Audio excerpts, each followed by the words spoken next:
Tudo bem? Eu sou a Ana Raíssa, falando diretamente do dia 4 de abril de 2024 e está começando mais um episódio do Midcast Política. Aqui nós debatemos os fatos que ocorreram na última semana e que influenciaram no cenário da política nacional com muita informação, esperança, bom humor na medida do possível. E hoje aqui comigo temos ele, o homem, a lenda, Diego Esquinelo. E aí, Diego? Diretamente de Brasília, porque o Lula me obriga a fazer grandes deslocamentos para falar mal dele perto dele, onde ele possa ouvir. Bem no ouvidinho. Temos aqui também hoje a alegria deste podcast, a alma, ele, Rodrigo Hipólito. Diga oi, Rodrigo. Oi. Não vou falar só oi.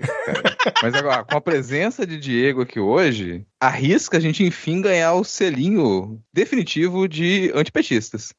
Hoje é o fim desse podcast, é por isso que algo diferente está acontecendo. Além destes dois figurões, nós temos uma visita. Diga olá, Paula, presente. Olá, eu sou a Paola Costa e eu tô aqui vinda diretamente de um mundo paralelo. E temos o dono da porra toda, Vitor Souza, o patrão. Sou Raícer desde sempre. Com ela no áudio, somos capazes de nos imaginar numa bela praia paradisíaca em Brasília. Começo a minha apresentação, olá cidadão e cidadã, com este relato nos comentários do Spotify, onde eu fui humilhado, né? Perdi a enquete, já fica aqui o spoiler, né? Já perdi a apresentação do programa, em breve repassarei a edição também para a Ana Raíssa, e boa noite aí para todos, bom dia, boa tarde, e obrigado, Ana Raíssa, por me deixar participar aqui do seu podcast.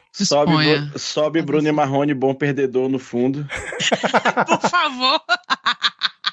Mas eu quero dizer, tal qual Dilma um dia disse, que não importa quem vai perder e quem vai ganhar, aqui todo mundo vai ganhar. Com certeza, não, isso aí sem dúvida nenhuma, tanto a bancada quanto os ouvintes, né? E fica aqui o nosso abraço para a Thaís, que não pôde participar hoje, a mais competitiva dos midcasters, mas o pai dela inventou de fazer aniversário hoje, não rolou, né? Mentira, a Thaís falou que ela só volta aqui pra cantar vitória. O dia que ela ganhar a final, aí ela volta aqui. É muito difícil lidar com gente competitiva.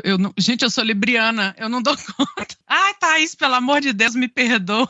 Mas olha aí, ouvinte, vocês pediram tanto a volta de Diego Esquinelo e ele está diretamente de Brasília aqui, né, nos agraciando com a sua participação, né? Seja muito bem-vindo novamente, Diego. Vamos começar então? Posso, Ana Raíssa? Você me autoriza? Não é, eu já te falei, não é eu autorizo. Me podcast, você pode fazer pelo seu país.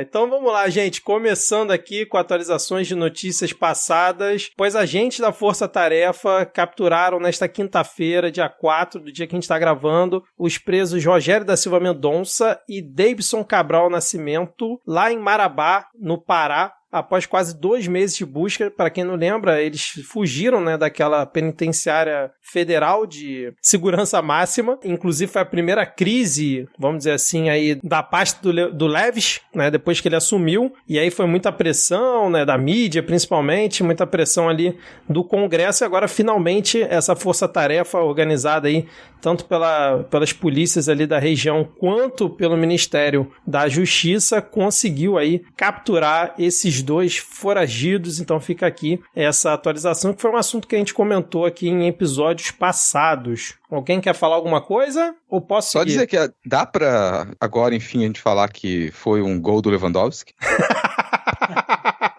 Agora eu entendi por que ele colocou isso na pauta. Era piada, cara. A piada já estava pronta. A favor, infelizmente, piada. Não, infelizmente eu não tenho essa antecipação. Foi antes mesmo.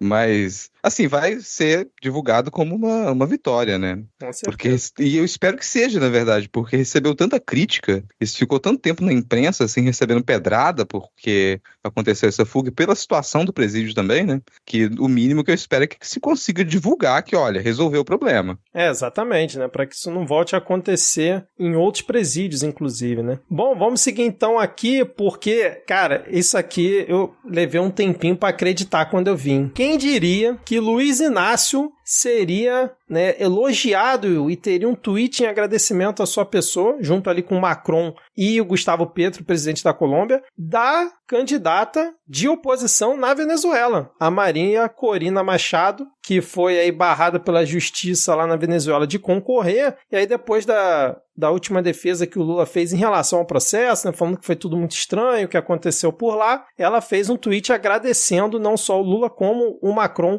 e Gustavo Petro pela defesa da luta justa aos venezuelanos. E é isso, gente. Que momento, hein? A extrema-direita que sempre falou que o Brasil ia virar Venezuela, né, que o Lula é amigo do Maduro, e é mesmo, né? Agora a oposição elogiando e agradecendo o Lula. É o nosso bicampeão em conciliação, né? Internacional. Concilia até no país dos outros, né, cara? Não, esse homem não cansa de conciliar. Mas o Maduro não gostou muito, né? Caçou briga com os amigos. Os amigos não gostaram muito, né, gente? Exatamente. O Maduro essa semana aí, foi na segunda-feira, né, dia 1º de abril, ele classificou como circo a preocupação expressa por vários governos. Ele disse o seguinte, ó: começou o circo, começou a campanha, há nervosismo em Washington, há nervosismo nos sobrenomes da oligarquia, há nervosismo na direita regional. Deixem de ser nervosos. A Venezuela tem um sistema eleitoral mais confiável, transparente e auditado do mundo. O que vai acontecer está marcado entre o céu e a terra. Parem com as campanhas. Fecha aspas. Bolsonaro curtiu essa postagem.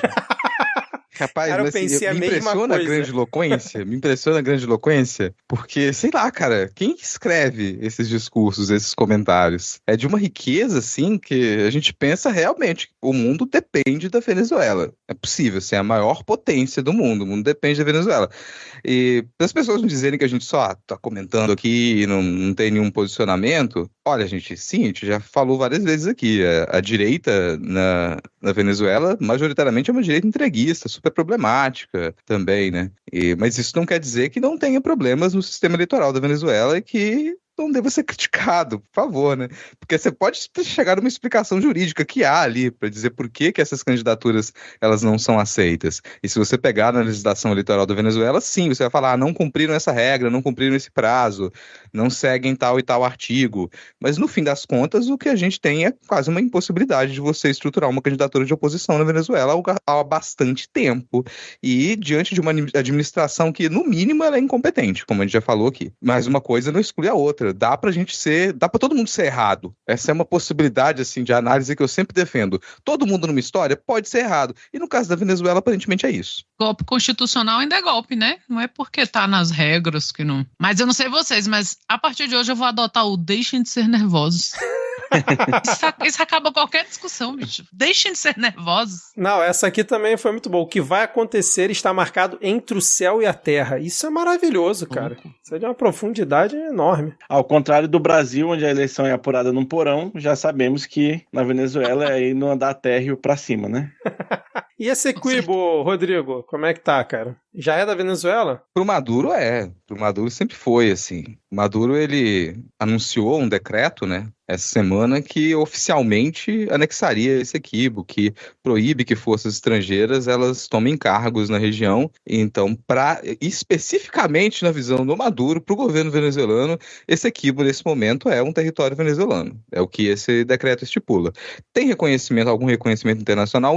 Não tem. As forças militares venezuelanas já tomaram esse Equibo? Não tomaram. Elas facilmente conseguiriam acessar todo esse território que é gigantesco? Não conseguiriam. Então, na prática, a gente tem um decreto que ele tem mais poder eleitoreiro do que qualquer outra coisa, mas que ele pode se desenrolar em outros tipos de ação. É muito pouco provável que eles consigam fazer uma ação militar para ocupar todo esse território. Não é uma área pequena, gente. É 70% do território da Guiana, não é uma área de fácil acesso. A maior parte dessa região, ela é de mata. Nossa, a gente vai sair por lá tomando cidades. Que cidades grandes que você vai sair tomando? Não é por aí. Então não é um processo que vai acontecer tão rapidamente. Mas haverá tentativas. Muito provavelmente, alguns militares e algumas autoridades, elas vão ser deslocadas para a região, e aí sim, a gente pode ter algum tipo de conflito prático ali, concreto, mais pontual. Tem que esperar para ver. Eu gostei desse trecho aqui, ó. O artigo 25 da lei promulgada impede que apoiadores do governo da Guiana ocupem cargos públicos ou eletivos, o que cria uma camada de proteção à Venezuela contra críticos do projeto de anexação. Muito bom, cara. Bom, podemos seguir? Alguém quer comentar mais alguma coisa aí sobre Venezuela? Eu até achei que o pessoal ia criticar a gente mais por ter criticado a Venezuela no episódio passado, mas pelo que eu vi aqui, ninguém... Só se que criticou mentalmente, né? E a gente não viu. Que a gente já afugentou uma série de ouvintes, assim, sabe? Tem um monte de gente que já desistiu. Com paródia, com crítica ao PT, com crítica ao Lula, né? Então não sei se tá... Eu até gostaria, gente, assim, recomendo o Midcast Política para pessoas que têm disponibilidade para nos odiar. Isso vai ser divertido. Fica essa campanha. Mas eu não sei também, Vitor, se é uma coisa tão comum, assim, as pessoas se empolgarem com a pauta Venezuela. Claro, a gente vê... Só a extrema-direita, né? Dentro da extrema-direita, do bolsonarismo raiz ali, ou em campanha também, as pessoas usando o nome de Venezuela, assim, como a Tabata, por exemplo. Mas fora isso, eu não sei se é um assunto que ele empolga o debate popular. O que acontece ou deixa de acontecer na Venezuela, se a gente vai criticar ou deixar de criticar. Só talvez quando venha esse jargão de a gente vai virar uma Venezuela, e que ele tem pouco significado, mas ele tem uma certa aderência. Agora, se não for isso, honestamente, se você tem diversas outras notícias para comentar, eu acredito que essa vai lá para trás na lista. Mas a Argentina agora é a nova Venezuela, né? Então... Só que o contrário, né? Para a extrema-direita, né? Agora a Argentina... para a extrema-direita. E, assim, Rodrigo, você tá aí caçando hater e fala o nome da Tabata, já pensou se a gente arruma ela de hater? É o que falta, né? Divulgação de graça. Então, exatamente. Vamos estourar. Eu achei até venham que haters. Venham haters. Tanto que a gente falou mal dela na eleição, achei que já era. Mas lembra da época que vocês ficavam falando o quê? Nosso hater. Porra, ia ser bom, que o hein? Vitor era eleitor dela. Eleitor da Tabata, né? Porra, o Ciro, imagina fazer um vídeo analisando o Midcast. Agora ele fez com o Gregório do Vivier. Puta merda, meu sonho, cara. Botar o Rodrigo lá... Apaga essas fazer fotos uma live. de Brasília aí. Cadê a assessoria? Mostra a assessoria. Fazer uma live do Rodrigo junto com o Ciro. Imagina, seria maravilhoso. Agora falando... Nossa, o Rodrigo vai fumar carteiras e carteiras. Cara, eu acho que eu viveria um bom momento provocando Ciro Gomes, assim. Seria um regozijo. Tem que ter espírito, eu não teria, não. Agora, falando em Tabata, vou fugir completamente da pauta aqui, vou jogar uma aqui pra vocês. Improviso! Improviso, aqui tem improviso.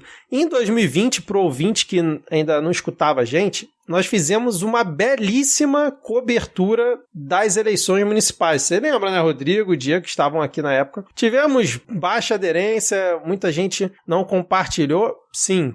Na época a gente tinha bem menos audiência, sim. Mas, cara, foi sensacional. Foi, assim, uma das melhores coisas que acho que a gente já fez aqui no Midcast. E aí eu vou lançar... ao contrário do que disseram certos podcasts de certas ex-capitais do Brasil, foi de fato a maior cobertura das eleições municipais de 2020. Exatamente, a maior cobertura, com certeza. E aí já vou lançar o desafio aqui para os ouvintes. Não vamos prometer nada, até porque eu tô fazendo isso de improviso, eu nem conversei com o pessoal aqui. Caso vocês desejem, que vocês achem interessante, que tenha uma cobertura das eleições municipais de 2024 das capitais, que nós fizemos de todas as capitais em 2020, comentem aí, comentem no Twitter, comentem no Spotify, comentem lá no Blue Sky. Blue Sky ainda existe, né? No Instagram. Comente, porque a gente vai sentir o sentimento de vocês em relação a isso. E aí depois a gente volta a conversar. Beleza? Então comentem aí o que vocês acham, se vocês acham interessante. E eu lembrei disso porque a Tabata, né? Parece que vem com o Datena, né? Então comentem aí o que vocês acham da ideia, tá bom? E depois... Vem com o Datena ou o Datena vai ter candidatura própria? Porque, né? Pois é, cara. Hoje ele mudou pro PSDB, né? Mudou pro PSDB? Mas ele não tinha ido pro PSB, sei lá. Há 4 Mas meses ainda existe o PSDB? Caramba, gente, cara. então, fiquei chocada com a notícia por descobrir que ainda existe. Ainda dá pra se filiar ao PSDB? Não só dá, como se você chegar assim, você vai no site do PSDB, você já vai abrir um pop-up assim, temos vagas. Abre o pop-up. Então tá fácil de você entrar no PSDB. Você, 65 mais, venha para o seu partido. Egresso da FGV, seu lugar é aqui. Que quadra da história, né? Como a gente sempre fala que não dá nem pra comemorar o fim do PSDB, né, cara? Mas vamos lá, vamos seguir aqui com a pauta. A última atualização de notícias passadas, pois tivemos a Embaixada da Hungria. Cara, sempre que eu vejo esse print da câmera de segurança, eu dou risadas internas aqui. Mas a Embaixada da Hungria demitiu 2 funcionários brasileiros após o vazamento das imagens de Jair Bolsonaro no local. E a notícia é só essa, assim, não tem maiores detalhes, a embaixada não informou o motivo dos desligamentos, mas 2 pessoas rodaram após as imagens vazadas. Eu nem cliquei no link e eu sabia que eram 2 trabalhadores brasileiros que tinham sido demitidos, porque o Bolsonaro não pode ver um brasileiro trabalhando de carteira assinada que ele dá um jeitinho de acabar. Vitor, eu também gosto muito dessa imagem, desse print de câmera, porque parece muito coisa de crimes. Sim, Sabe cara. aquele negócio, tipo, o cara tentou roubar alguma coisa e se fudeu? É sempre uma câmera dessa que parece que tá num subterrâneo, assim. Aqueles terrível. programas merda americano, né, que ficava... Porra, total, cara, total. É Cara, muito Ou sabe então, eu queria? cara, na estocagem, assim, aí tá empilhando caixas e caixas, aí cai tudo em cima dele. Sabe, eu queria uma edição misturando esse vídeo da embaixada com aquele vídeo do cara perseguindo o ladrão de bicicleta com uma katana, que é e, cara, isso é divertidíssimo. Por favor, assim, alguém que tem muito tempo, faça isso. Aliás, Rodrigo, eu vi o curta que você recomendou aí, né? Que você sugeriu, né? Como método pra fazerem com o Bolsonaro e é maravilhoso, realmente. Você tinha total razão, cara. Aliás, Rodrigo e Ana, né? Que tiveram parte aí do trecho do último episódio, né? Lá no Medo e Delírio, né? Essa semana, apareceram lá com suas sugestões de métodos de tortura com o Bolsonaro. Bom, agora sem mais delongas, vamos para o bloco... Ódio, nojo e uma pitadinha de conciliação.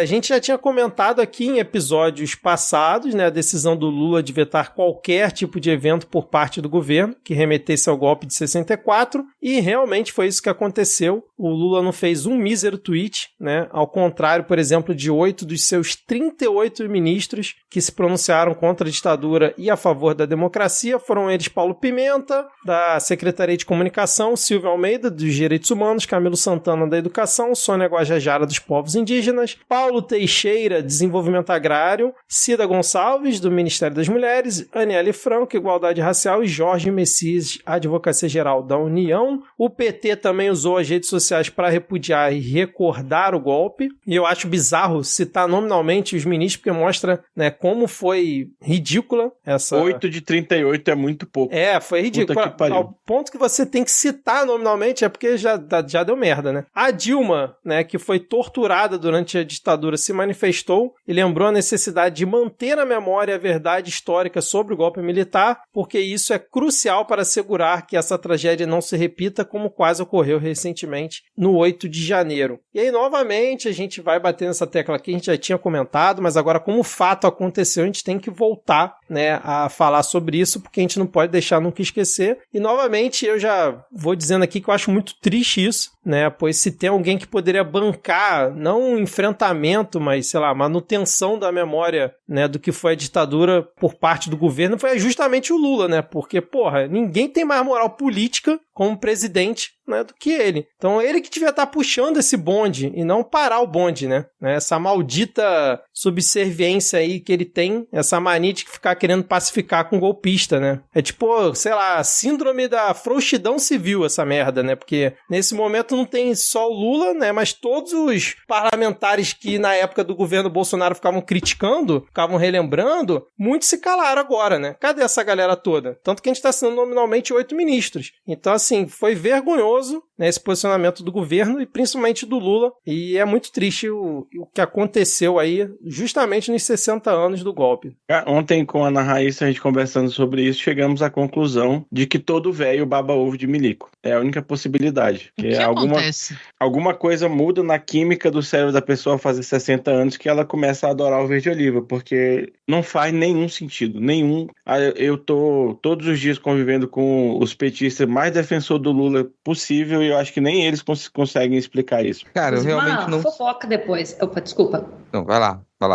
Uma fofoca. Teve uma briga interna, né, no PT em função dessa decisão do Lula, e teve uma galera que foi pra cima, porque a decisão do Lula não só de não ter, né, nada alusivo, mas principalmente a decisão do Museu da Memória, né? O Museu da Memória que ele simplesmente vetou. E era para esse ter acontecido esse 31 primeiro ali, né? Que existe aquela discussão sobre a data, né? Se foi 31, se foi 1º de abril. A gente teve um racha, teve bastante discussão, bastante briga, teve uma turma que estava a fim de fazer moção de repúdio, etc. Tiveram que segurar um pouco as coisas ali dentro. Diz que a coisa não foi muito dentro do partido a coisa não foi muito tranquila não com a decisão do Lula. Agora o PT vai me matar. Não, vai nada, não, assim, a essa altura eu te falei, não tem ninguém aqui que escuta gente que tá muito disposto a defender o PT não, porque a gente já afugentou o pessoal. O que eu considero difícil de entender, cara, é o que essa ala do PT espera dos militares no Brasil. Qual é a expectativa com esse diálogo, com esse afago? Eu não consigo entender. Qual é a troca? Porque não há uma troca. Não há o que esperar. Não há o que eles possam fazer de benesse, que tipo de auxílio eles possam dar. A gente não ganha nada afagando os militares no Brasil. Absolutamente nada. E não é como se eles tivessem um gigantesco poder político no Brasil. Não tem. Eles não têm esse poder político no Brasil. Tanto que todas as vezes que dá merda, eles recuam. Eles colocam o rabinho entre as pernas e recuam. E assim, eles conseguiram efetivar um golpe em 64, que seguiu ali por mais 20 anos? Conseguiram. Mas eles já tentaram muitos outros. E eles tentam, eles estão sempre se articulando para tentar. E eles falham, porque eles são incompetentes. Então, se a gente for tirar na média das vezes em que eles conseguiram efetivar um golpe e das vezes em que eles não conseguiram, você percebe que não há por que temer essas pessoas, não há por que temer os militares. Mas a gente também não precisa dar força para eles. A gente não precisa incentivar, a gente não precisa passar a mão na cabeça e falar, nossa, você é muito útil, preciso de você. Eu não consigo entender qual é o sentido disso, qual é a expectativa que se tem. E nesse momento, seria o momento ideal para você reformar as Forças Armadas, para você modificar o ensino das Forças Armadas, a formação, para você diminuir as benesses, diminuir a quantidade de dinheiro público que a gente gasta para manter essa quantidade de pensão, de estrutura, que não serve para nada. Rever as funções, a gente deveria rever as funções. Quais são as funções das Forças Armadas atualmente? Ou quais elas deveriam ter? Quais elas deveriam executar de verdade? E aí também a gente já gastou todo esse dinheiro, mas a gente pode dar um uso para isso, já que a gente tem essa quantidade de funcionário público que não faz praticamente nada. Ou, para não ser aqui injusto, porque a gente até já recebeu esse puxão de orelha, sim, existem muitos serviços que eles têm o apoio e são executados pelas Forças Armadas. Então você tem também uma diversidade de instituições anexas às Forças Armadas, que elas empregam pessoas e elas são úteis em diversos setores.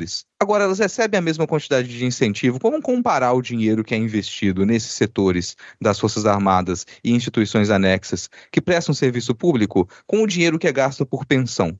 Ou por uma manutenção de sistemas que nunca vão ser utilizados? Vamos comparar isso. E aí você percebe a injustiça. E que mesmo essas instituições anexas e os serviços que eles são prestados pelas Forças Armadas, eles deveriam estar organizados para poder lutar por maior investimento e não pela manutenção do investimento que já tem nessa hierarquia para esses cargos superiores. A gente tem por onde transformar as Forças Armadas, tem por onde modificar.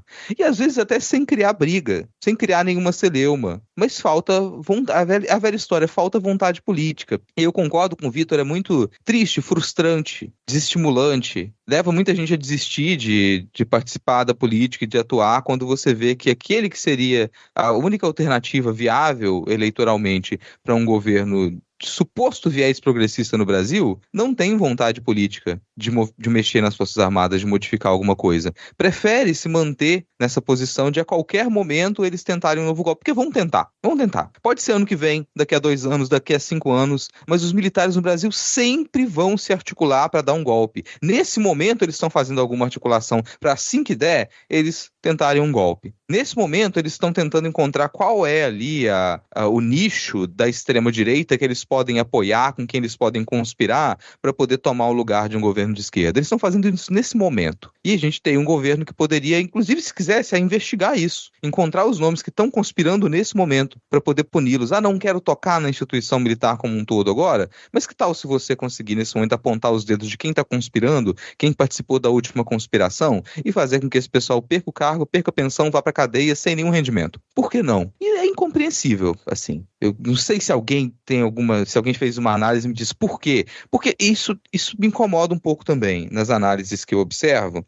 Saiu muita coisa, muitas colunas interessantíssimas, por conta de 31 e dia 1º agora, demonstrando a necessidade de você manter viva essa memória. A gente precisa fazer isso e os motivos são óbvios. A gente também não sabe que quem nos escuta aqui muito provavelmente sabe as razões pelas quais você precisa manter viva a memória do que foi a ditadura militar. E essas colunas falavam disso, relembravam as pessoas que elas foram torturadas, foram perseguidas, resistiram à ditadura militar. Mas pouquíssimo material faz uma tentativa de análise da postura dos governos do PT, não só desse Lula 3, mas da postura de todos os governos do PT com relação aos militares e tentar explicar por que esse carinho, por que esse afago, por que essa tentativa de se ligar intimamente aos militares, se eles estão dando fora no PT desde o início, desde o primeiro governo Lula.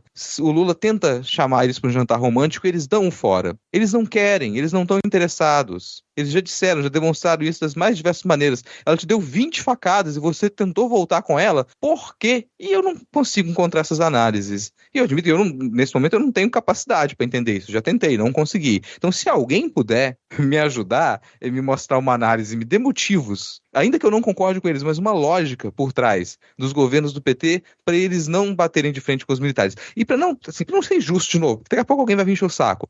A Dilma tentou. Honestamente, a Dilma tentou ali com Comissão da Verdade, e ela sofreu o golpe porque ela foi abandonada, em parte. Você tem diversos outros motivos, ali o contexto é mais complexo, mas sim, dá pra gente dizer que a Dilma ela foi abandonada. Ela não passou pela defesa que ela deveria ter tido, outros partidos de esquerda só foram no finalzinho lá, quando ia sofrer o golpe mesmo, entrar na campanha para tentar evitar que o golpe acontecesse, e durante boa parte do primeiro e do segundo governo Dilma, ela foi recebendo uma quantidade de críticas internas, sendo sabotada e de maneiras assim, absurdas. Então a gente faz crítica a Dilma, mas não dá para se esquecer disso também. E coloco essa adendo, essa nota aqui de rodapé. A Dilma tentou e não conseguiu, mas seria possível. E ela mostrou que é possível. Ela mostrou, a Comissão da Verdade foi instituída, fez as investigações, tem a documentação, tem os relatórios, que poderiam ter consequências. E não tiveram por falta de vontade política de uma grande ala do PT e outras alas da esquerda ainda. Não, e é sempre bom lembrar, como diz o Daniel Souza, os militares são burocracia do Estado, cara. Nenhum governo do PT ou de qualquer outro tem a parcimônia que se tem com os militares, por exemplo, com os professores, com os médicos, com os servidores do IBAMA, com os técnicos administrativos do Ministério da puta que pariu. E por que tem que ter com a porra dos militares, cara? Tá mais nesse momento que os caras não têm a menor condição de dar golpe, nem de tentar porcaria de um golpe. Tem apoio de ninguém. 8 de janeiro, depois do que aconteceu. E, porra, nem nesse momento os caras têm o mínimo de brio pra poder enquadrar os militares e tentar fazer alguma coisa. Pô, é revoltante demais, cara. Todos os envolvidos nesse governo que se calaram sobre os 60 anos do golpe militar foram frouxos, porque não tomaram a atitude mínima, que era pelo menos lembrar da porra do acontecimento. Não precisa fazer museu, não precisa fazer evento televisionado, nem lembrar, os caras tiveram a decência de lembrar. Pô, é revoltante. Aí outro dia escutei no Medo e Delírio, tem gente achando que o Lula tá com medo do Trump voltar, que se o Trump voltar, aí os militares daqui podem ter apoio dos militares de lá pra tentar alguma coisa aqui, aí, não, vamos acalmar os ânimos, vamos manter eles quietinhos. Ah, vá pra merda, cara. É muito absurdo. Como o Rodrigo falou, não tem o menor sentido. Não tem uma explicação plausível. Até os petistas mais fervorosos que defendem, passam pano pra tudo o governo, nem eles tiveram a coragem e a decência de passar pano pro Lula nessa. Eu não vi nenhum. Pode até ter tido, mas eu não vi passando na minha timeline. Porra, agora sim, vamos lá. Ele tomou puxão de orelha do Amoedo. Vai se fuder, Lula. Porra, o Amoedo falou: é absurdo que o governo Lula ignore a história e não condene o golpe militar de 64 ocorrido há 60 anos. Você tá tomando puxão de orelha do Amoedo, Lula. Porra. Um sapatênis laranja. Tu tomou uma bronca de um sapatênis laranja. Eu vi o risinho do Diego aqui, e antes de outras pessoas comentarem, só dizer que Diego, eu também gosto muito quando o Vitor, ele assume esse modo full carioca expression, assim. É maravilhoso. Ah, é genial. Cara, e uma coisa que eu fiquei pensando agora é que a gente já falou mal do Lula por diversos motivos, todos merecidos, mas a gente nunca teve coragem de dizer que ele não seja, assim, um dos políticos mais inteligentes do país, com certeza, do mundo, provavelmente. Sempre elogiamos a inteligência política dele, e agora, vendo, né, o rant do Vitor, eu fico pensando, tipo, por que ele enfiou no cu? É medo de tomar golpe? Não tem sentido, não tem explicação, não tem nada, é só olhar e falar: porra, Lula, vai tomar no cu. É por isso que faz menos sentido ainda, sabe? Quantas vezes o Lula fez alguma coisa que, na hora, todo mundo explodiu e depois você, tem que parar pra pensar que o cara não é burro, né? E aí você vê que, não, o bicho tinha razão. Mas essa questão dos militares é inexplicável. Inexplicável. Ele quer conciliar, para usar que já virou meme, com quem não quer conciliar com ele. Não é como se a gente estivesse dando os anéis para ficarem os dedos. A gente tá querendo empurrar um anel em quem quer cortar nossos dedos, assim.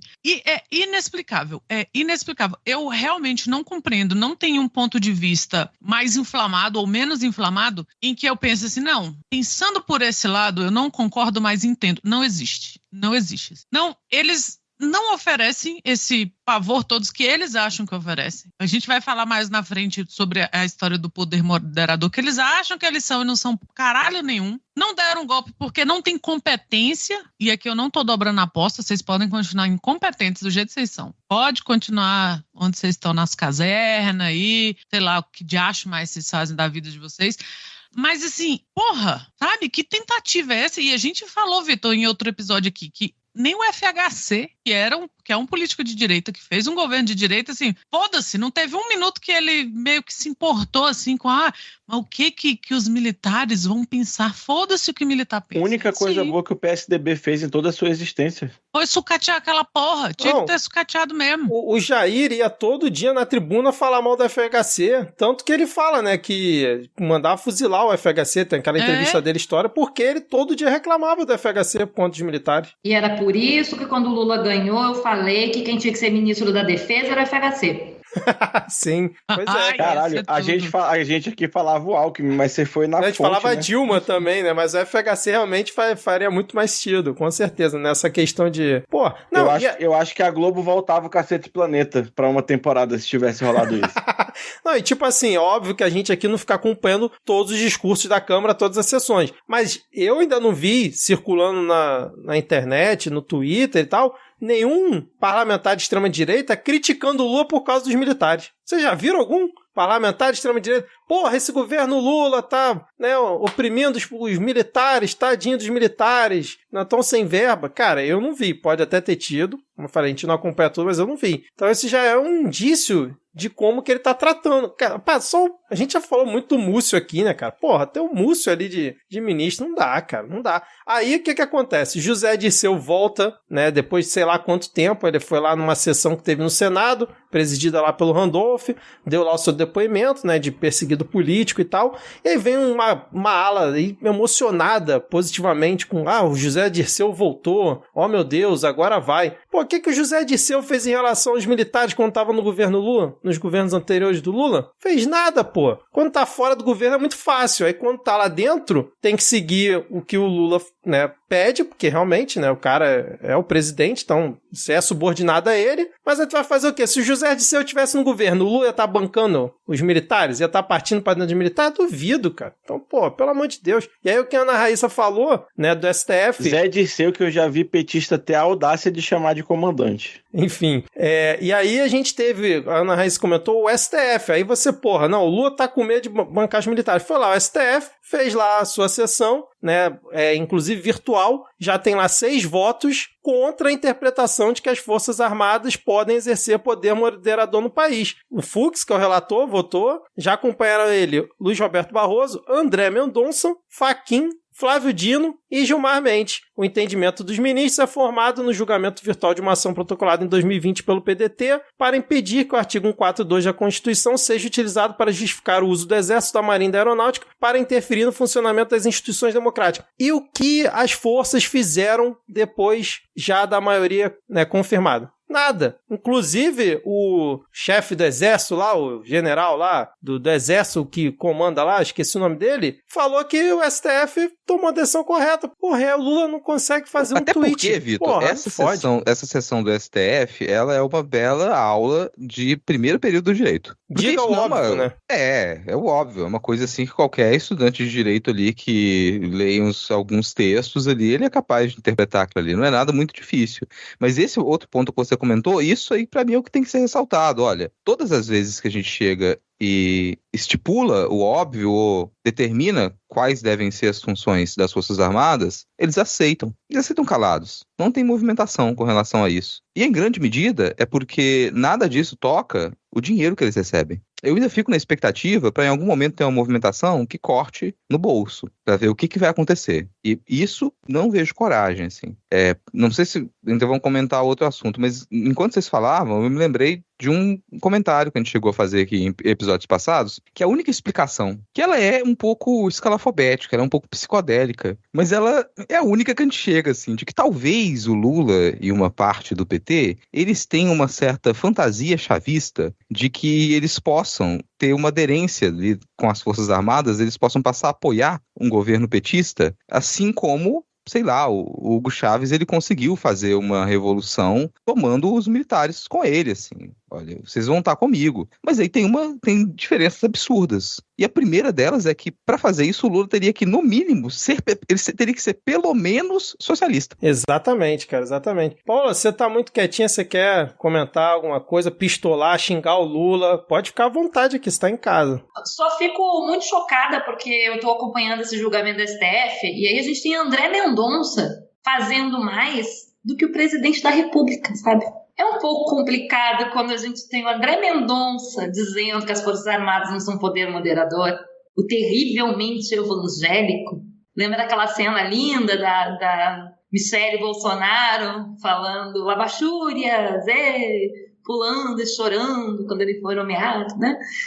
E aí, assim, esse cara, com um voto no Supremo, fez mais do que o presidente que resolveu vetar toda e qualquer manifestação lembrando 60 anos do golpe militar no Brasil. Eu digo pra você que eu fiquei bem... Não sei, eu fiquei chateada, eu não sei se eu escondi o L que eu faço com a mãozinha assim no bolso, aquela escondidinha assim na mão, fiquei um pouquinho envergonhada, porque não tem explicação. É o que todo mundo falou aqui, não tem uma explicação pra isso. Exatamente, não foi pra isso que a gente fez o L, né, cara? Então, assim, o comandante supremo das Forças Armadas, que o Jair adorava falar, né? Ele não teve coragem de falar um ai. Pô, realmente, cara, é muito revoltante, sério. Eu tô muito puto com esse assunto. Porque eu fiquei assim, não, vai chegar 1º de abril, ali 31 de março, vai ter alguma movimentação. Não é possível. Eu fiquei aguardando. Quando chegou o dia e não teve nada, pô, tá de brincadeira. Fechamos, então, essa parte aqui da pauta. Só eu queria parabenizar o ministro Flávio Dino pelo voto dele lá nessa matéria que eu li e tava escrito assim, duh. Exatamente, cara, exatamente. Bom, então vamos seguir aqui com a nossa pauta.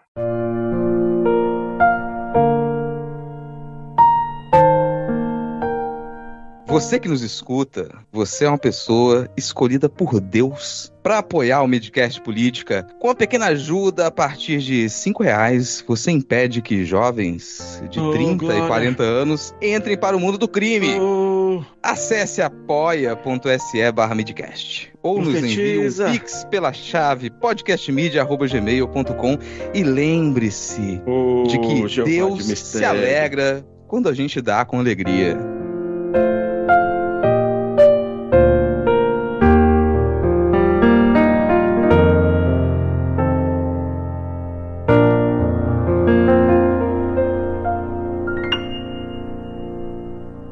Paola Costa, agora chegamos aqui no momento da pauta que você vai brilhar, porque uma campanha contra a desinformação nas redes quer enfrentar uma produtora de extrema-direita. Do que estamos falando? Da campanha Brasil Parasita, que juntou aí diversos players, diversos influencers aí da esquerda, do campo progressista, para justamente demonstrar, né, e mostrar para as pessoas o que realmente é a Brasil Paralelo, né, que atualmente é a maior produtora de conteúdos de extrema-direita do país. E a campanha começou essa semana justamente aí no dia 1º de abril, quando a gente completou 60 anos do golpe militar. Eu queria que você falasse um pouquinho aqui pra gente sobre, né, a expectativa da campanha, sobre o que está se planejando também mais pra frente, para o pessoal poder entender, para quem por acaso ainda não acompanhou, né, o trailer que foi divulgado essa semana nas redes sociais e tudo mais. E os links estão todos aqui na descrição do episódio. Isso aí, então, bom... O que é a Brasil Parasita e onde é que ela surge? Vamos começar do começo. Onde é que surgiu? Faz mais de um ano que vários produtores de conteúdo conversam a respeito de como nós estamos cansados de combater o discurso de ódio e a desinformação sozinhos. Porque é sempre cada um falando com a sua própria audiência e com o seu próprio nicho. Então todo mundo ali produz conteúdo contra a desinformação, combatendo o discurso de ódio, indo para cima da extrema-direita, só que todo mundo fala com o seu próprio público, com o seu próprio quadradinho. E quando a gente está sozinho, enfrentar uma máquina de desinformação, como é a máquina, por exemplo, da Brasil Paralelo, que só em propaganda de Google gastou mais de 20 milhões em um ano, só em propaganda. A gente não está falando da produção, a gente não está falando de propaganda em outras redes, a gente está falando só assim, um pouquinho do que eles gastaram, do que eles tiveram de dinheiro investido em propaganda, tá? A gente está sozinho, a gente não tem essa máquina financeira, né? A gente não tem um grande empresariado atrás de nós, a gente não tem grandes financiadores, não tem nada disso. Então é um monte de produtor de conteúdo pequeno, alguns médios, alguns grandes, mas todo mundo falando com o seu nicho. Beleza. A gente vem conversando há muito tempo, todo esse tempo, sobre a importância da gente unir esforços para esse combate à desinformação. Nessa tentativa da gente conseguir trazer para o nosso público e também conseguir alcançar outros públicos, outras pessoas, mostrar para elas o que a Brasil Paralelo faz. Não só Brasil Paralelo, né, mas o que a extrema-direita faz quando está produzindo conteúdo. Que é essa grande máquina de desinformação, essa grande máquina de moer reputação. Eles moem reputações, eles desinformam, eles fazem revisionismo histórico, eles trabalham com negacionismo científico. E isso não atinge só um público de uma camada social mais alta ou de uma classe social que consegue pagar a assinatura do Brasil Paralelo. O conteúdo deles está chegando em todas as classes sociais, em todas. A gente está chegando cortes de coisas do Brasil Paralelo via WhatsApp para pessoas da periferia. Tem professor fazendo parceria com a Brasil Paralelo para levar os documentários deles, entre aspas, históricos, e que todo mundo sabe que faz revisionismo, né? E um dos piores deles é o fato de colocar nas comunidades indígenas, por exemplo, a responsabilidade pelo seu próprio genocídio. A gente está vendo isso ir para salas de aula. E a gente não está vendo isso só para ir para salas de aula universitárias para se tornar uma discussão acadêmica e apontar o revisionismo. A gente está vendo isso ir para salas de aula como se fosse uma verdade e como parte de um programa de estudos, como parte do material didático de professores. E a gente não está falando de rede privada de ensino, de escolas conservadoras, de escolas atreladas a grupos religiosos. A gente está falando de rede pública. A Brasil Paralelo faz parcerias com rede pública de ensino, com escolas públicas para levar esse material. Então, esse cansaço, ele foi levando esses produtores todos a chegar num consenso. Era hora da gente fazer alguma coisa para combater a desinformação juntos. É uma maneira da gente conseguir fazer a nossa voz ir mais longe, porque quando a gente tem muitas pessoas trabalhando no mesmo tema, a gente consegue fazer isso chegar mais longe. E também era uma forma da gente levar os assuntos para diferentes nichos. Porque ali dentro, se você for pegar os produtores de conteúdo que estão ali, a gente tem desde a galera de uma esquerda mais moderada, da esquerda, entre aspas, moderada, né, até a galera comunista. Então, assim, a gente tem todo o espectro progressista ali dentro. Temos divergências de pensamento em algumas coisas, óbvio, mas a gente tem um ponto em comum. A gente quer combater a desinformação. Então, é daí que surge o Brasil Parasita. O que a gente quis com essa campanha? Essa campanha, essa semana, que é a Semana Brasil Parasita, que começou no dia 1º, como o Victor já colocou, e vai até o dia 9, é só a primeira das nossas campanhas. Então, até o dia 9, a gente vai estar disparando conteúdo, todos os produtores vão estar fazendo conteúdo, sempre embasado em material ou produções para bater de frente com o que a Brasil Paralelo faz. Então, a gente tem produções voltadas à história, trazendo ali o porquê que aquilo que a Brasil Paralelo faz é revisionismo, e aí trazendo, né, o que a gente realmente tem de conteúdo histórico. A gente tem a galera da biologia trazendo conteúdo sobre vacina, trazendo conteúdo contra o negacionismo da ciência, trazendo conteúdo sobre pandemia, porque a Brasil Paralelo também foi uma das responsáveis por espalhar muita desinformação na pandemia. Desinformação sobre máscara, desinformação sobre vacinas, causar medo nas pessoas com relação às vacinas, fazer com que as pessoas aglomerassem, né, e não tomassem as medidas necessárias. Então, a Brasil Paralelo foi uma dessas responsáveis, né? As pessoas que trabalham para a Brasil Paralelo, produzem conteúdo para ela, foram essas responsáveis. Então, tá a galera da ciência lá, nós temos acadêmicos trabalhando com a gente, então é uma galera que não produz o conteúdo para as redes, mas ela tá junto com a gente trazendo material, então é uma galera que faz pesquisa sobre Brasil Paralelo, é uma galera que faz pesquisa sobre revisionismo histórico, é uma turma que faz pesquisa em diversas áreas da comunicação, então uma galera pesquisa comunicação, formas de comunicação, e tá trazendo para a gente para dar essa base, para dar esse embasamento, para ajudar todo mundo a conseguir ecoar e produzir esses conteúdos. Tá? E aí, como a gente pensou essa estrutura? A gente está disparando esses conteúdos todos os dias com uma programação. Então, todo dia tem uma programação que vai para o ar, com conteúdos que saem a cada mais ou menos 2 horas, de produtores diferentes. Então, todos os dias tem conteúdo de vários produtores. A gente tem uma galera muito legal que está produzindo memes e charges, que também já estão sendo distribuídos, justamente para a gente conseguir atrair e engajar um pouco mais esse nosso público. Muita gente fala que a esquerda não sabe se comunicar, né? A esquerda não comunica de um jeito simples, só faz textão. Então, não faz meme. Então, só hoje a gente disparou mais de 50 memes nas redes sociais. Eu acho que a gente está conseguindo ir por esse caminho de comunicação rápida. Então, a gente está fazendo isso, todo tipo de comunicação. Estamos fazendo collabs, então um produtor está conversando com o outro, um produtor está puxando o outro, não só indicando o conteúdo, mas a gente está produzindo juntos os conteúdos. Então, um olha o roteiro do outro, dá dica, participa do canal, participa de uma live no Instagram, traz alguma coisa de diferente. Né? Então, é realmente um grande megazord de produtores, com todo um embasamento acadêmico, então a gente não está solto, né? Não é uma galera que simplesmente resolveu sair falando o que estava na cabeça, a gente tem esse embasamento, tem a galera da academia junto, e o principal ponto agora nessa campanha é a gente bater na desinformação produzida pela Brasil Paralelo. Isso porque a gente sabe que a Brasil Paralelo, Caulo faz assédio jurídico, então a gente sabe que sozinho você ir para cima da Brasil Paralelo é muito difícil, porque você acaba sendo calado por esse assédio judicial que eles fazem. E quando a gente fala assédio judicial, a gente não está falando só de receber uma notificação extrajudicial pedindo para tirar um conteúdo do ar. A gente está falando de processo mesmo, inclusive muitas vezes processo criminal que eles fazem. Né? A gente tem ali vários, inclusive, produtores de conteúdo que estão com a gente e acadêmicos que estão com a gente que foram processados pela Brasil Paralelo e que ainda estão com processos correndo pela produtora. Então, a gente sozinho não consegue fazer. Tá? Então, o ideal, a gente pensou num ideal que vamos todo mundo junto, vamos fazer uma grande frente, vamos todo mundo para cima ao mesmo tempo e vamos ver o que vai acontecer. A gente sabe que eles podem começar a mandar notificações extrajudiciais para algumas pessoas, a gente sabe que pode acontecer sim, uma tentativa de assédio jurídico, mas é muito mais fácil eles assediarem juridicamente um produtor de conteúdo sozinho do que 50 produtores de conteúdo trabalhando todos juntos. Tá? Isso também é uma tática, tá? Isso faz parte desse processo.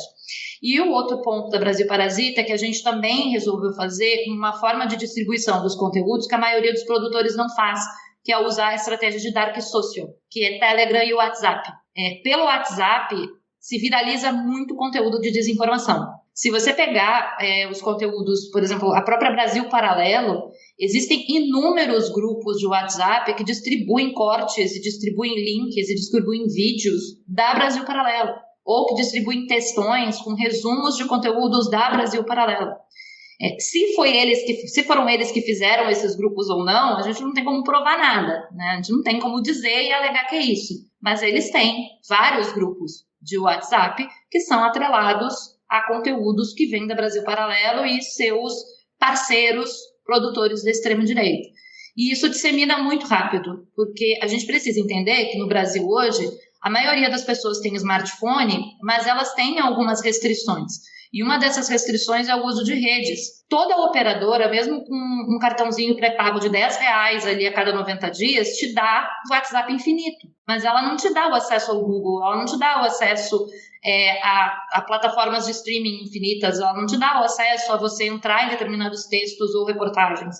Então, o WhatsApp é uma forma muito rápida de você disseminar esses conteúdos e de você disparar esses conteúdos. Tá? Então, a gente está usando também de Dark Social para conseguir distribuir o conteúdo que vem desses produtores para dentro do WhatsApp, para a gente também conseguir chegar em outros nichos. Tem funcionado muito bem. E eu recomendo muito ao pessoal da esquerda que comece a usar mais o WhatsApp para fazer distribuição de conteúdo, porque vale muito a pena a gente tentar engajar nisso. Hoje a nossa meta principal, a gente não vai conseguir derrubar Brasil Paralelo, a gente não vai conseguir acabar com todo o processo de desinformação, a gente não vai conseguir acabar com todo o financiamento que essas grandes produtoras têm, que esses grandes produtores da extrema-direita têm. A gente vai continuar produzindo conteúdos de combate à desinformação e ao discurso de ódio, e a gente vai produzir outras campanhas juntos também, com outros motes, com outras temáticas, e quem sabe, mais uma vez, contra Brasil Paralelo também. Por que não? Mas só para fechar o esclarecimento, a gente não é financiado pelo Eduardo Moreira, nem pelo Jorge Soros, infelizmente. Era justamente a minha primeira pergunta aqui, você já quebrou ela, sacanagem. Uma coisa que eu fiquei curioso foi justamente a questão do assessoramento jurídico, porque o que você falou do processo, né, que a Brasil Paralelo faz com produtores, então vocês estão tendo esse assessoramento jurídico e além de em bloco, né, vocês têm um assessoramento jurídico por trás. Temos uma galera do jurídico, sim. A gente tem pessoas do direito que estão nos assessorando. Se precisar, eles estão ali. Se precisar, eles estão ali. Eles olham também o nosso conteúdo para ver se tu tem uma dúvida, né? Alguém está com alguma dúvida, será que eu coloco esse conteúdo para o ar? Será que isso não pode gerar um processo um pouco mais longo, um pouco mais extenso? Se isso não pode dar para eles, né? Uma ferramenta para eles fazerem esse assédio. O pessoal olha e faz as suas colocações. Então, sim, a gente tem uma galera do direito aí nos ajudando. Sim, eu fiquei muito surpreso positivamente com a iniciativa, que para mim veio meio que do nada, né? Ela surgiu, pelo menos não sabia desse histórico, né? De toda essa preparação, de toda essa conversa que vocês tiveram. Acho que é muito boa a iniciativa, é excelente, que é uma coisa que a gente realmente bate bastante aqui, né? Sobre essa questão da esquerda, a organização, da comunicação.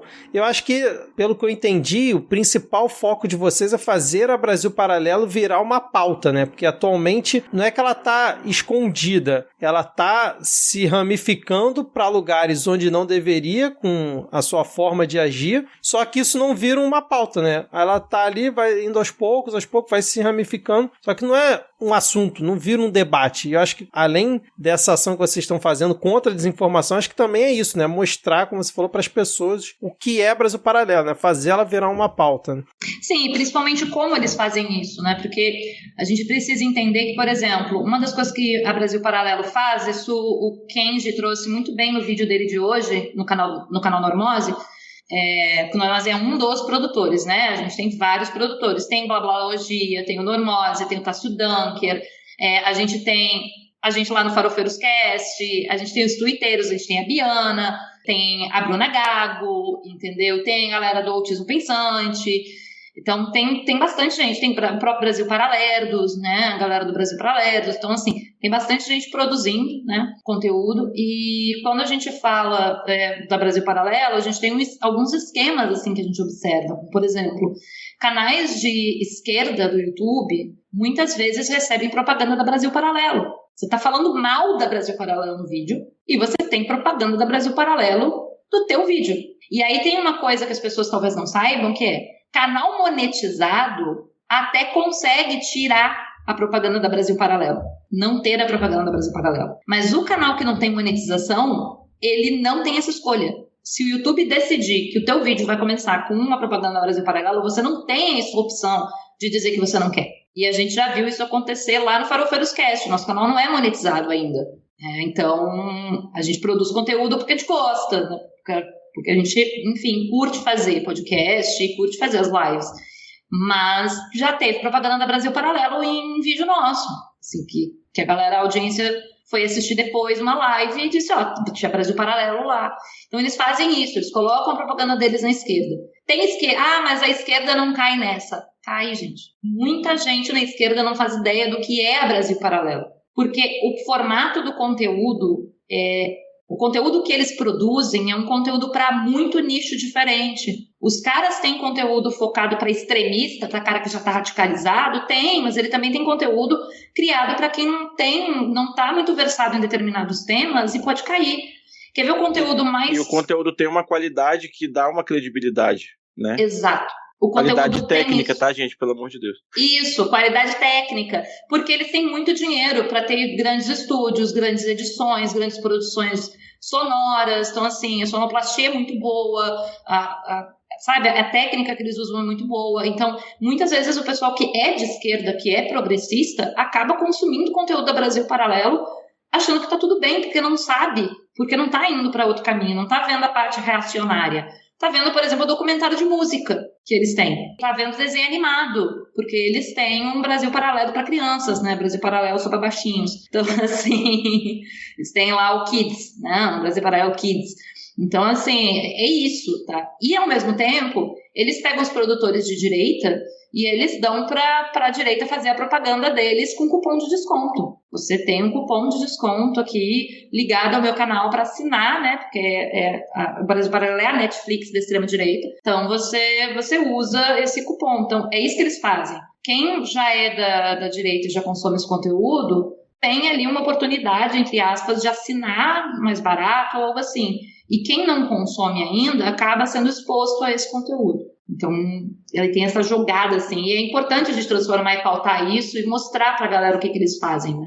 Que é ir além, assim, mostrar além do que a galera tá vendo na superfície. Cara, uma pergunta como educador, disso tudo que você falou, uma das coisas que mais me irrita e me preocupa já há alguns anos é essa presença desse material dentro de instituições de ensino, as mais diversas e em todos os níveis. E que eu percebi já nos últimos anos que isso já saiu só do fundamental e do médio e você chega no ensino superior com as pessoas que usam aquilo como referências e se torna cada vez mais difícil porque os materiais que eles utilizam, que eles citam, inclusive estão nas bibliotecas, a galera usa aquilo para estudar de verdade. E é em cima de uma máxima que ela meio que faz parte ali da cultura estudantil. Muito estudante tem essa sensação, estão me escondendo algo, vão me revelar uma grande verdade agora, então todos os professores, eles me enganaram, tudo aquilo lá, porque no fim das contas estudar é difícil, estudar principalmente temas complexos, então não há uma verdade simples para a gente passar para os estudantes, mas eles chegam com essa ideia de que estão revelando uma grande verdade. Mas eu me questiono, não parecia tão fácil para eles colocarem esse material errado. É um material errado. É um material que ele está baseado em mentiras, ele falseia os fatos. Mas ele parece ter entrado com muita facilidade nas redes de ensino. Não há um caminho em que a gente possa impedir de alguma maneira que isso entre com tanta facilidade, porque enquanto isso está em outros veículos, enquanto isso está no aplicativo deles ou no YouTube, o diálogo em sala de aula, ele é mais direto. Não, peraí, isso aqui é um material informal que você está vendo na internet. Então, a gente até pode discutir, mas a gente não vai entender isso como uma referência séria. Agora, quando esse material está dentro do que é sugerido pela instituição, está dentro da biblioteca, ou é aceito por muitos outros professores, é usado como material didático, complica muito a vida. Como é que eu digo? Não, isso aqui é um conhecimento informal. A gente pode analisar, mas a gente tem as fontes sérias, as fontes atestadas. E agora as fontes do Brasil Paralelo passam a ser atestadas. Elas passam a soar como referências que elas têm o crivo dos pares acadêmicos. E a complicação é muito maior. Vocês já pensaram nisso? Já discutiram sobre isso?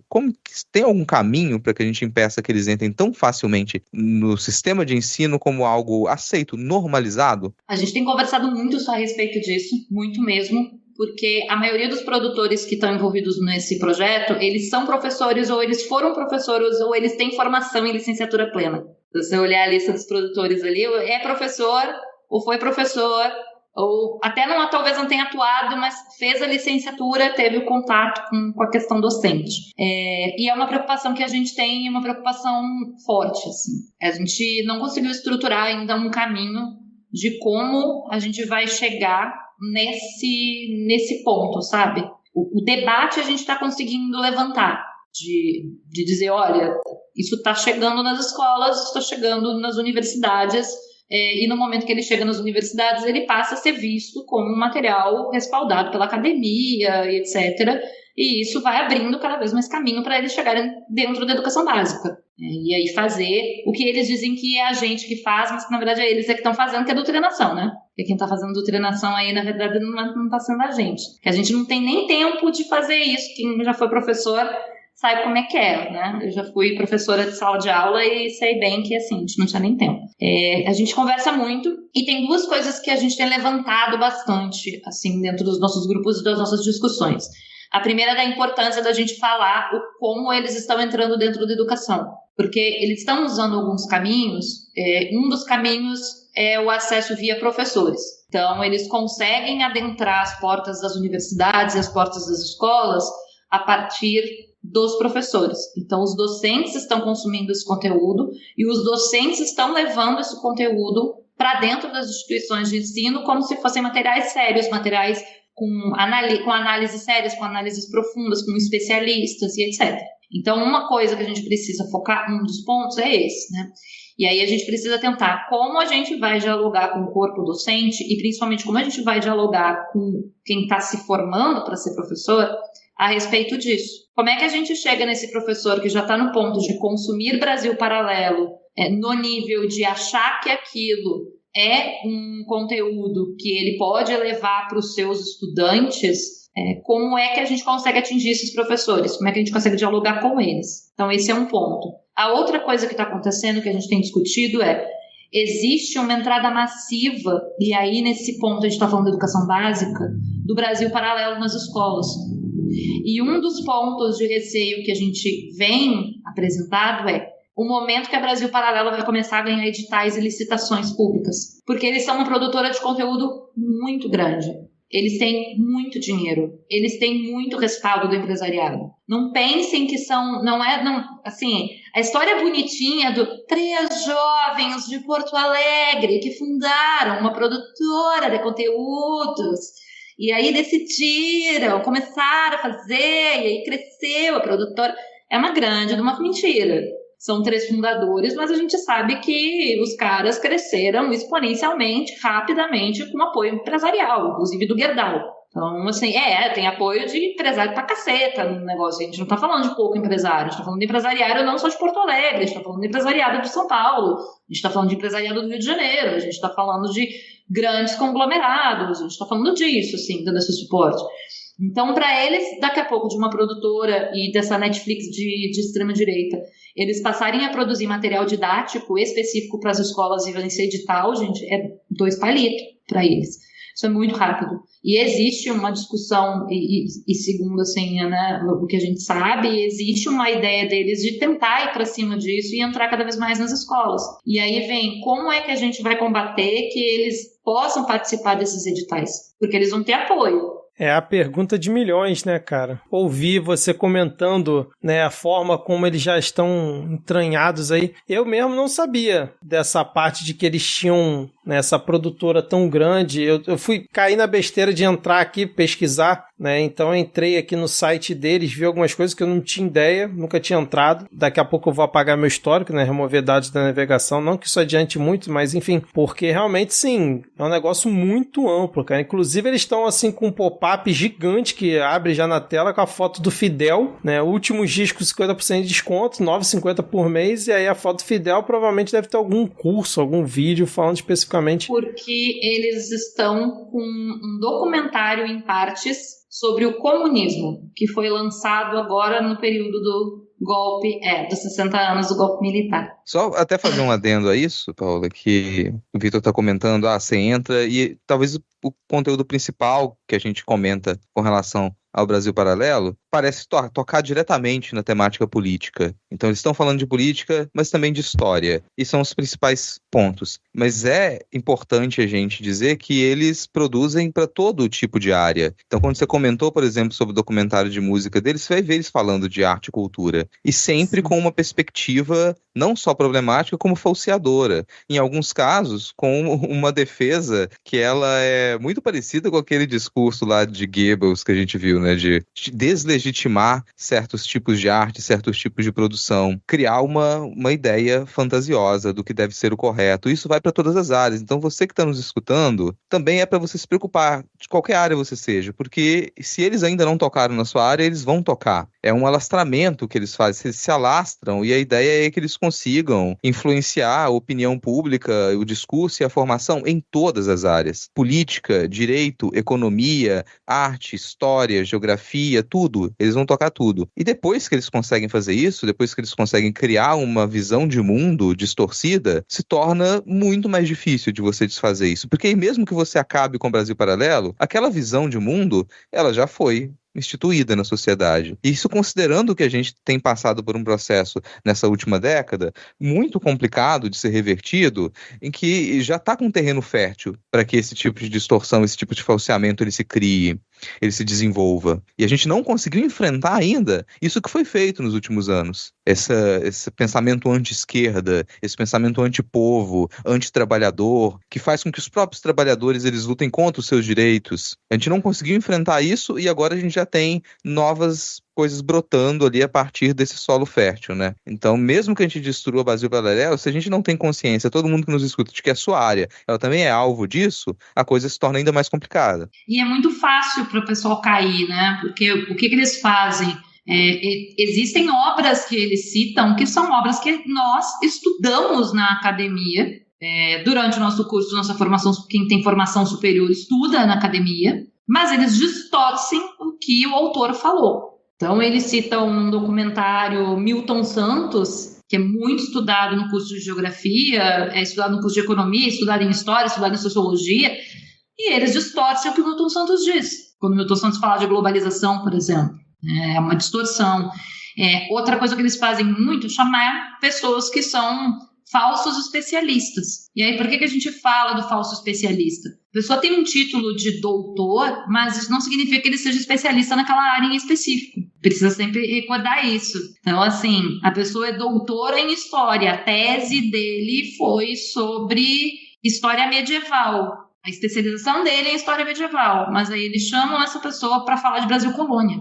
Isso me remete muito àquele guia politicamente incorreto da história do Brasil. Acho que, tipo assim, é meio que o embrião tava ali e a gente não tava nem vendo, né, cara? Mas o Narlock é um dos grandes nomes, que é o autor desse livro, é um dos grandes nomes que dá Brasil Paralelo hoje na área de história. O embrião deles é o olavismo, cara, assim. Sim. É o olavismo. É o método Olavo de Carvalho de distorcer a realidade. E que parte disso, de dizer que vão te revelar uma grande verdade, algo que foi encoberto de você, te mostrar como que as coisas realmente são, simplifica uma série de discussões que elas são muito mais complexas e, principalmente nesse caso, quando você toca em chamar especialistas, em usar fontes. Eles usam fontes sérias, só que eles encobrem outras fontes, eles encobrem outras discussões. Eles fazem com que você acredite que aquilo não foi debatido profundamente em outros âmbitos, como se eles te trouxessem pela primeira vez aquela discussão, pela primeira vez aquele debate, e esse é o caminho que a coisa deve seguir. Quando, na realidade, aquilo já foi discutido, rediscutido, revirado ao avesso, e a gente chegou a outras conclusões. Muita gente já debateu aquilo e chegou a outras conclusões.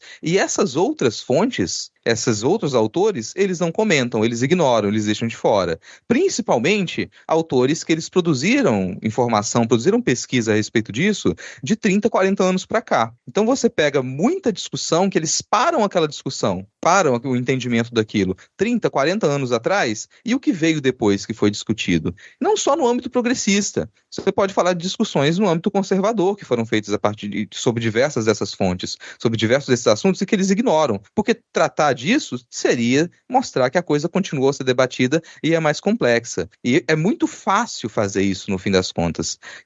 Mas fazer isso com esse investimento não é só fácil, assim, é sedutor. É muito sedutor você dizer que você pode assistir um documentário e a partir dali você compreendeu tudo. E aí eu volto para a sala de aula, porque uma das coisas que dificulta muito a nossa vida é isso. Chega o estudante pra gente e você, olha, a gente tem aqui esses textos que precisam ser discutidos. A gente precisa ler isso, a gente precisa debater. Não é fácil, é um esforço. Mas não tem um documentário que me explica tudo isso, não? E não tem. E a realidade é que a gente, na esquerda, ou a gente como pesquisadores e pesquisadoras sérios, a gente vai ter que dizer que não tem, que não dá nem pra gente, se a gente quisesse produzir um documentário pra explicar aquilo ali, dizer é isso aqui, acabou, a gente não teria como fazer isso, porque seria uma mentira, seria falso, seria enganar, então a gente não faz isso. Também não dá pra esperar que a nossa estratégia seja, olha só, e que tal se a gente produzir um documentário pra rebater isso aqui e mostrar como que as coisas são de verdade pela ótica da esquerda? Cara, isso aí seria cometer o mesmo erro, seria a gente entrar na mesma estratégia, falsear as coisas, e não é isso que a gente faz. Então a batalha é difícil porque eles tomam um caminho mais fácil.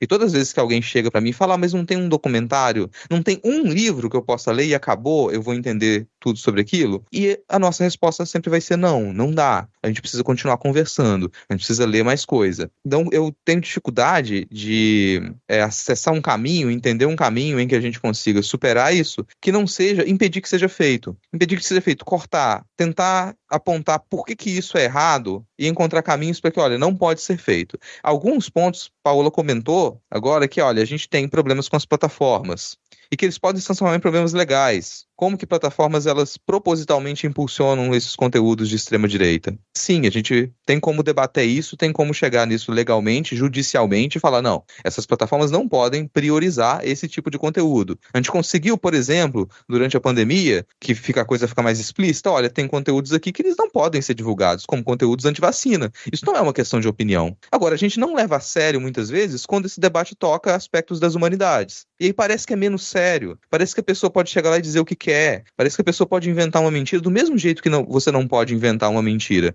sobre as vacinas, porque isso vai ter consequência direta na vida das pessoas, você não pode inventar mentiras sobre a história, você não pode inventar mentiras sobre as áreas de humanidades. Isso vai afetar as pessoas, isso vai causar um dano social, mas a gente parece ter dificuldade de aceitar isso. Mas é possível, do mesmo jeito que foi possível retirar conteúdos anti-vax das plataformas, fazer com que isso fosse bloqueado, não pode entrar, do mesmo jeito que a gente consegue tirar conteúdo com apologia a crime, a gente também deveria conseguir retirar conteúdo que apresenta dados falsos, explicitamente falsos, enganosos, a respeito de qualquer área do conhecimento. Excelente, cara. Eu acho que, Paola, você vai precisar voltar aqui um outro dia pra gente fazer a parte 2. Mas o Diego e Ana, vocês querem contribuir também para o debate? Cara, essa iniciativa, ela é, obviamente, né, maravilhosa, mas é um trabalho muito grande que tem para ser feito. Tem uns detalhes que a gente, às vezes, não se toca muito, mas que eles fizeram um trabalho de infraestrutura muito bem feito. Você tem, por exemplo, o Smart TV produzida no Brasil que vem com o aplicativo nativo do Brasil Paralelo. Não vem com o aplicativo, sei lá, da Globo, da Disney, mas vem com o do Brasil Paralelo já instalado, de tão bem feito que é esse trabalho. Voltando nessa questão das escolas, na época da pandemia, teve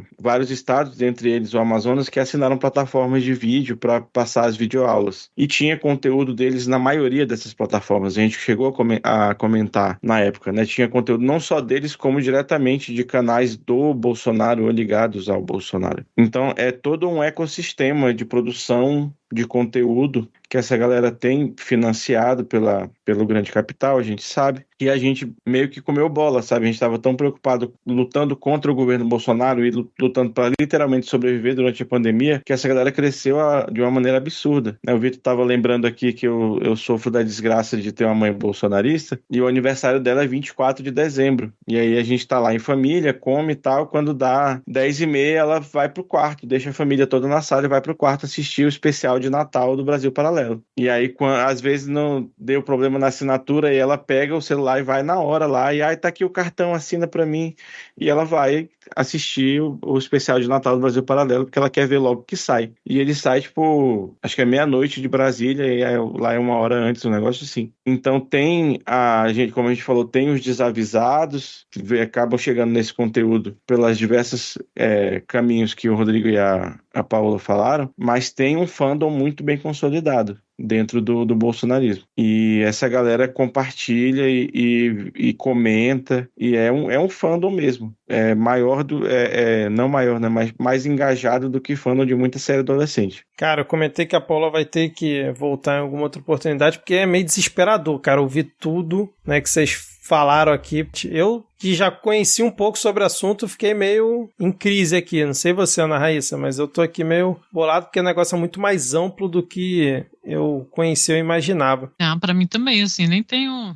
Só tô absurdada. Não tenho nem nada a acrescentar, assim, porque pra gente é fácil, né, você ficar assim, vou alimentar meu algoritmo aqui de forma que isso não apareça, mas você acaba não tendo dimensão do tamanho das garras, né, do Brasil Paralelo, assim. Acho que quando o Olavo era vivo, ai, eu amei falar essa frase, aparecia pra mim, assim, de vez em quando, porque a galera gosta de compartilhar pra criticar, né, e aí era meio por onde vinha alguma notícia do Brasil Paralelo, depois nunca mais. Depois que o véi se foi, tava aqui no conforto da ignorância, agora eu tô apavorada. Pois é, inclusive a gente fez um episódio no final de 2021, no nosso especial, foi justamente com o nome Brasil Paralelo, né, porque a gente fez o nosso Brasil Paralelo aqui, que a gente gostaria que tivesse acontecendo. Agora, Paola, acho que falo por mim, mas acho que pelo restante da bancada, assim, transmito os parabéns, né, pra galera toda que tá envolvida nisso, porque realmente, como disse o Diego, esse é um trabalho hercúleo, mas tá todo mundo de parabéns por tentar e botar em prática essa iniciativa. E eu queria te perguntar, qual é a melhor forma de quem por acaso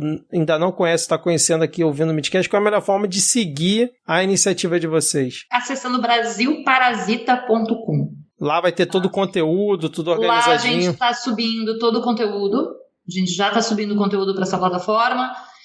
Dentro desse site também a gente vai subir cortes, que você vai poder baixar para poder mandar. Vão ter também os links para os grupos de Telegram e WhatsApp, para quem quiser entrar direto para o grupo do WhatsApp, para ficar recebendo ali o material e aí disparar para o seu grupo da família para causar um pouquinho de tumulto.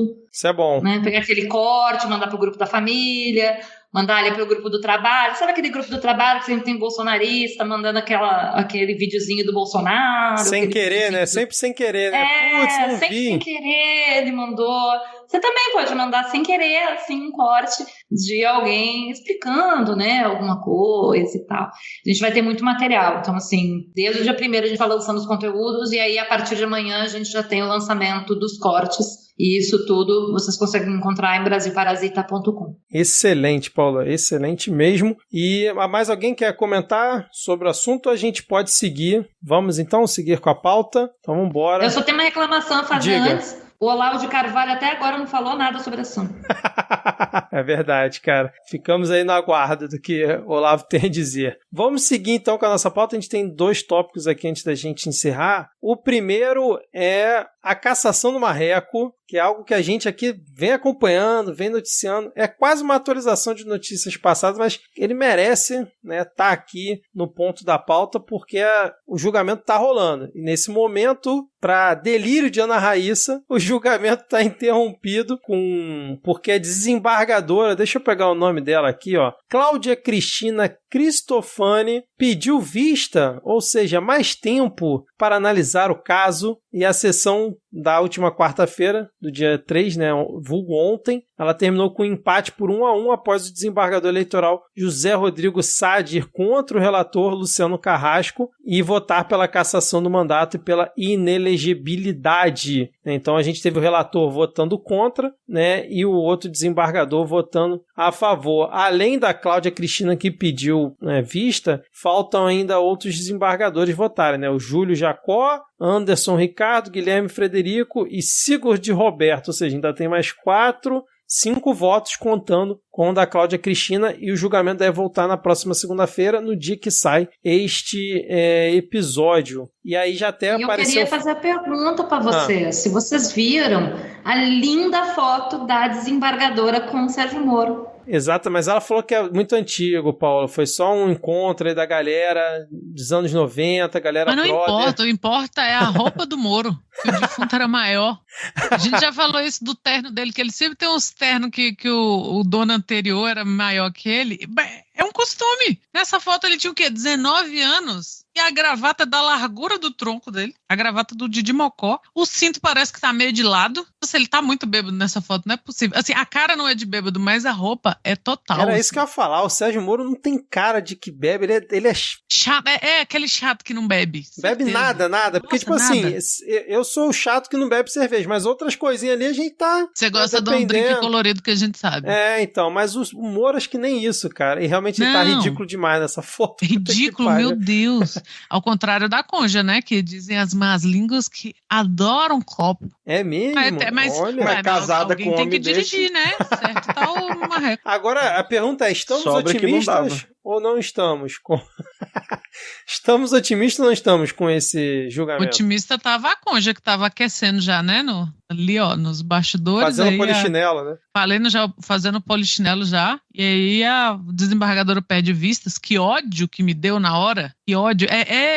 Tava falando com o Rodrigo, né? Nada diz mais chegou o Pix do que pedir vistas de alguma coisa. Inferno. De um processo assim, que tá há meses sendo... Porra, pelo amor de Deus, a senhora não teve tempo, porque o Moro mesmo leu 5.000 páginas em poucas horas lá pra condenar o Lula. Ela não deu conta de um negócio só, porra. Eu não acho que essa foto serve para alguma coisa, porque é uma foto antiga mesmo, assim. Sei lá, às vezes, né, quem nunca andou com aquela galera esquisita na faculdade? Quem não odeia todas as pessoas com quem estudou na faculdade? Exatamente. Ninguém pode dizer aqui que eles se gostam. Os né? falando que a foto é muito bonita só, muito assim, nossa, entendeu? E assim, é muito bom porque ninguém mais, assim, tá? É uma foto datada, mas ninguém mais está tão mal vestido quanto o Moro. Como é que pode? Meu Deus, esse homem não tem classe nenhuma. Puta merda. Mas eu ainda guardo, vocês sabem que eu guardo essa esperança no meu coração. Assim como Rosângela Moro também, guardo que ele seja caçado. E vai ser o dia que eu não vou dormir, né? Porque vocês imaginam, a gente quicou o Dallagnol, quicar o Moro? Eu tenho medo de não conseguir dormir nunca mais. Só antes do Rodrigo e Diego Apolo comentarem, o pessoal não quis pedir a suspeição da desembargadora por conta da foto e tudo mais, porque se ela fosse afastada, o TRE do Paraná teria que convocar como substituto desembargador João Pedro Gebran Neto, do TRF4, que é amigo do Moro há mais de 20 anos. Esse é o dilema. Assim, todo mundo é conhecido ali, né? Esse é um problema. Esse pessoal se julgar é que todo mundo se conhece há muito tempo, já trabalhou junto, vai nas mesmas festas, vai nos mesmos eventos. Então isso é inevitável. Isso significa que as pessoas são realmente amigas? Não, porque aquilo ali é um ninho de cobras, assim, cara. É um ninho de cobras, é um emaranhado de escorpiões. A galera não tem muito por que se defender, na verdade. A única explicação é ter caído o Pix, é claro, mas também às vezes tem uma outra que eu penso, que é o próprio ego. A pessoa ela vai pedir vistas por ego, porque ela, ao fazer isso, ela tem um certo protagonismo ali, ela diz que está levando o caso a sério, que vai ter que analisar aquilo depois. E no fim das contas, assim, a gente sabe que o Moro não tem apoio político. Não tem apoio político. No cenário político, quem é que gosta do Moro? Isso já passou meses, mas quando se aventou a cassação dele... Quando se aventou a cassação dele, todo mundo começou a tratar como se ele fosse um parlamentar morto, assim. Todo mundo já tratava como se ele não estava lá. É um fantasma que está aqui, mas ninguém se importava com a presença ou a ausência dele.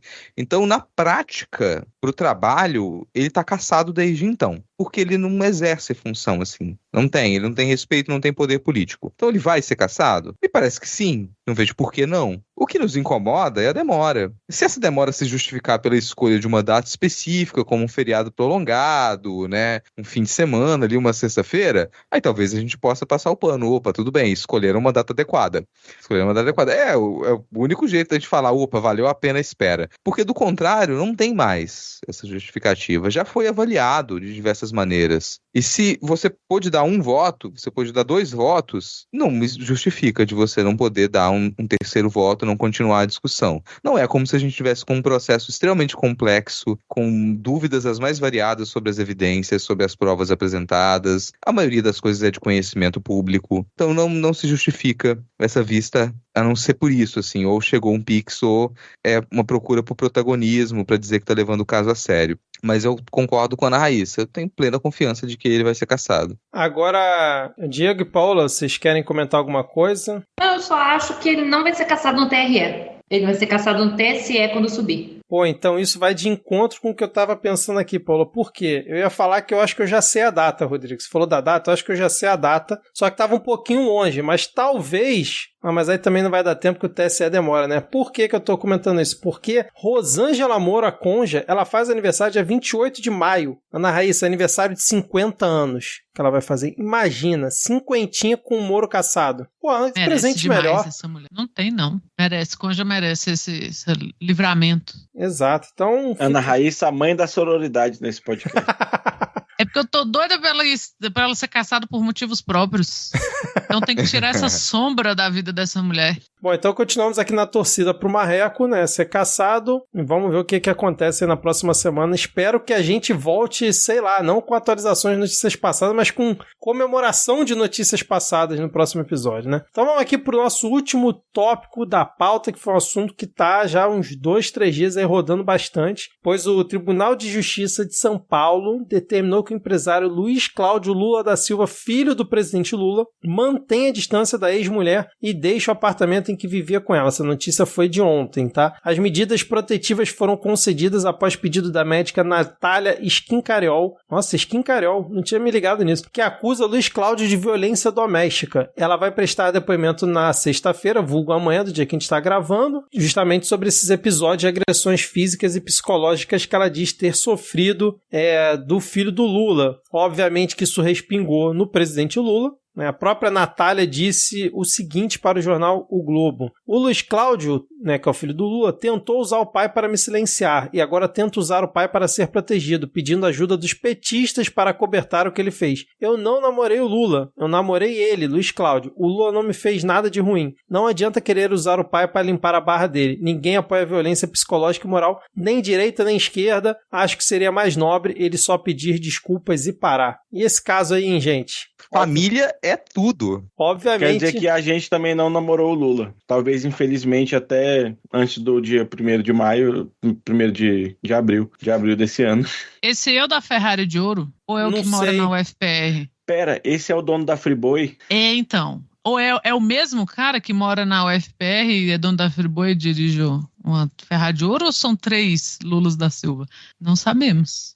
Mas esse caso, para mim, mostra que a direita é a favor da Maria da Penha. Eles só não são a favor de não serem hipócritas, né? Porque agora tá tudo, mas como assim violência doméstica, mas enquadra no Maria da Penha. Agora... aí é fácil, né? A gente vê como a moral deles é volátil. Mas eu acho, assim, realmente, né? Eu tenho várias opiniões sobre o homem que faz isso. Mas tem a questão de que o Lula, ele sempre fez questão de não envolver os filhos dele na política. Sempre fez. A gente não sabia a cara desse filho do Lula até ele aparecer do lado do pai um tempo desse e todos descobrimos que é o quê? Um gato. Na época foi aquela, né? Assim como Pedro Rousseff, sobrinho de Dilma, que estavam escondidos. A gente nunca soube o nome dos filhos do Lula. A gente nunca soube a cara dos filhos do Lula. Porque era uma coisa que o Lula e a dona Marisa sempre fizeram questão, né? De tirar. Porque não precisava, né? Para inventar que o cara era dono da Friboi, que o cara dirigia Ferrari de Ouro, nem precisava que esse filho existisse. Se é que é esse mesmo, eu acho que é o mais velho. Então agora ele tá, assim, para mim o que apareceu foi a denúncia e a denúncia dela de que ele estava usando o pai para se safar. Não apareceu ninguém envolvendo o Lula nessa questão. Mas para a gente ver como a direita tem uma moral muito fluida, né? Cabe ali no momento. É a mesma coisa de vir a Moedo cobrar que o Lula repudie o golpe de Estado 64, sendo que antes ninguém nunca tinha falado disso. Então, quando acontece, né, com jogador de futebol, com sonegador de imposto, com empresário, aí tem que ver, briga de marido e mulher não se mete a colher, mas aí quando é o filho do Lula que fez esse, que é ridículo, assim, né? Não tem, acho que não preciso nem tautologia aqui, falar alguma coisa a esse respeito, mas para a gente ver como as coisas são tratadas, né? Nessa hora a direita compra o lado. Sei lá, todo mundo virou de encarceramento também depois do 8 de janeiro, né? Então é a mesma moral fluida, assim. Mas vocês acham plausível, assim... eu vou criar uma esperança aqui, uma expectativa. Eu vou ter esperança que se esse sujeito, ele tentou recorrer a favores políticos do pai ou de alguma ala do PT, que ele tenha levado um chacoalhão, sabe? Um chute nas juntas ali e que não apareça mais essa decepção de que realmente aconteceu, de que tenha tido alguma movimentação para tentar encobrir, ajudar o sujeito, fazer alguma pressão sobre ela. Porque, sim, se isso aconteceu, gente, vocês acham que a gente tá batendo no PT? Aí sim, vocês podem esperar um esculacho muito maior, cara. Porque, sei lá, eu não duvido de nada também. Não vou duvidar de nada nesse caso, mas eu vou criar a esperança de que, no mínimo, ele tenha levado um safanão, se ele tentou buscar esse tipo de ajuda. Paola, quer comentar alguma coisa? No dia em que estourou isso, Eu não lembro se foi no dia ou se foi no dia seguinte a notícia, né? A Janja teve um evento, participou de um evento no Rio de Janeiro, e nesse evento ela foi questionada a respeito disso, assim. E ela deixou muito claro que a luta, que uma das pautas muito importantes e preciosas para ela é a luta do combate à violência contra a mulher. E que, às vezes, essa luta pode ser muito difícil. E aí a gente entende, da forma com que ela falou, que está acontecendo perto dela. Houve uma denúncia de uma suposta agressão, e a gente fala suposto porque ainda não passou pelo processo de investigação e etc, né? De uma suposta agressão e etc, agressão psicológica, física também, né? Ela fala de agressão física, então ela colocou ela teve esse posicionamento, assim. Então, não sei se a gente vai ter algum tipo de... Se realmente ele pediu um favor político, né? Se a gente realmente vai ter algum tipo de acobertamento, assim, do Luiz Cláudio, né? Vamos ver o que vai desenrolar essa história. Vamos torcer para que não tenha tido nada, né? Que ele pague na justiça aí pelo que ele fez, né? Se realmente comprovada essas agressões absurdas aí do filho do Lula. Bom, fechamos aqui a nossa pauta e agora chegamos no momento das cartinhas da Xuxa, sem a nossa apresentadora que Thaís Kisuki. Segunda semana Thaís Kisuki fora do episódio, é isso, né? Mas Thaís Kisuki brilhou e muito na paródia do episódio passado. A paródia voltou, Rodrigo. Você, cara, que fez essa bela letra, escolheu essa música de forma muito acertada, cantou belamente, né, junto ali com Thaís Kisuki, que brilhou demais, e a paródia voltou. Muitos ouvintes, Rodrigo, muitos ouvintes comentando a volta da paródia em altíssimo nível pro início do episódio, né, porque nos episódios anteriores a paródia estava lá, só que no final, e agora ela estava no começo nesse último episódio. Você ficou feliz com o resultado, Rodrigo? Com os comentários? Cara, eu fico muito feliz, a gente se esforça, a gente faz o nosso melhor, que muitas vezes não é melhor que muita coisa, mas a gente faz o nosso melhor, né, para que as pessoas gostem, que as pessoas comentem. E vale assim, a gente pode abrir o jogo aqui com ouvintes também, né, a ideia da gente levar a paródia pro fim do episódio era pra gente tentar ser um pouco menos chato com quem não gosta de paródia, gente. Porque a gente passou, sei lá, o ano passado inteiro pegando no pé. O pessoal ia lá reclamar de paródia e a gente zoava e falava, não gosta de paródia, sai daqui, vai, sei lá, vai ouvir o foro de algum lugar. Mas a gente pensou, poxa, também assim, a gente não exagerou na zoeira, não? Tem a galera que não gosta, então vamos fazer a tentativa de colocar a paródia no final do episódio e ver se atrai mais ouvintes, ver se a galera se sente confortável, o que o pessoal acha. E bom, ninguém que reclama da paródia veio comentar, veio falar um obrigado. Opa, que bom que vocês lançaram a paródia que a gente odeia lá pro final do episódio. Ninguém veio comentar. Então a paródia voltou pro começo do episódio. Às vezes a gente pode fazer de novo, mas a tentativa era essa, assim. Era ver se a gente conseguia ser um pouco menos chato e agradar o pessoal que reclamava disso. Então, bom, nos outros episódios talvez varie, mas se você que não gosta de paródia também quiser comentar, a gente não vai te zoar do jeito que zoava antes. Pode ficar à vontade, pode vir aqui e fazer. Mas eu fico muito feliz que o pessoal tenha gostado. A gente se divertiu horrores cantando também. Não, e lá no grupo eu dei uma de Arthur Lira, né? Quando eu escutei a paródia que eu tava fazendo edição, eu falei, meu Deus, que coisa maravilhosa. Aí, né, na Raíssa, eu falei, todos que estão de acordo, que a paródia volte pro início, que permaneçam como estão. Como ninguém se pronunciou nos 5 segundos sequentes, né, eu taquei a paródia lá no início, né, como um bom democrata que sou. E antes de eu dar resultado da enquete do último episódio, Ana Raíssa, que eu sei que você está aguardando esse momento, eu já vou lançar a braba aqui, Rodrigo. Vou lançar a braba na enquete dessa semana, porque vai ter enquete nova aqui lá no Spotify, gente. Quem não escuta, de novo, quem não escuta pelo Spotify, eu te entendo e concordo com você, eu também não escuto. Mas se você tem aí no aplicativo, faça lá exercer o seu direito de voto lá na enquete do Spotify. Entra lá só pra isso, depois você fecha o aplicativo, sem problema nenhum. Mas eu vou lançar a braba, Rodrigo. Vou lançar a enquete essa semana, que é a seguinte. Você, querido ouvinte, você acha que a paródia tem que estar no final do episódio, no início do episódio, ou não tem que ter paródia? Vou lançar 3 opções, Rodrigo. Vou lançar e quero ver como a galera vai se pronunciar. Vamos ver como é que vai ser esse resultado. O que você acha? Você concorda? Todos de acordo? Permanecem como estão? Querem comentar alguma coisa? Cara, eu não concordo nem discordo, muito pelo contrário. Assim, o que trouxer mais gente, o que deixar o público feliz é pra isso que a gente tá aqui. Que soa muito estranho, porque considerando tudo que a gente fala no programa, eu acho que as pessoas ouvirem e ficarem felizes é um pouco improvável. Desde que não seja a opção não ter paródia, a gente vai acatar. Exatamente.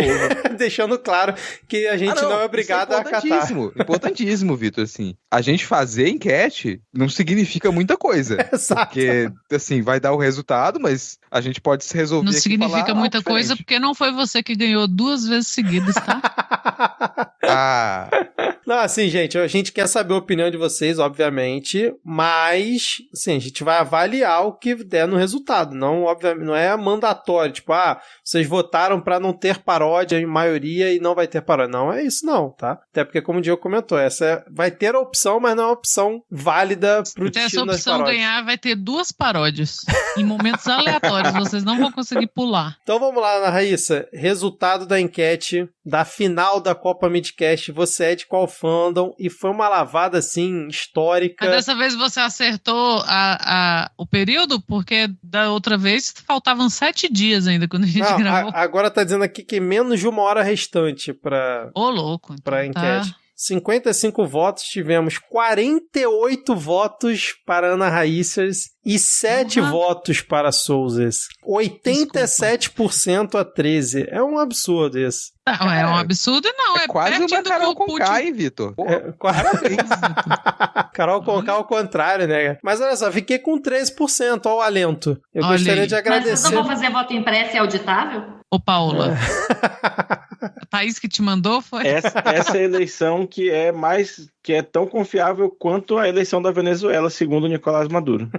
É a eleição mais confiável, mais transparente que tem, é a eleição do Spotify. Que eu nem entre o céu e a terra. Entre o céu e a terra. Marcante entre o céu e a terra. Deixem de ser nervosos.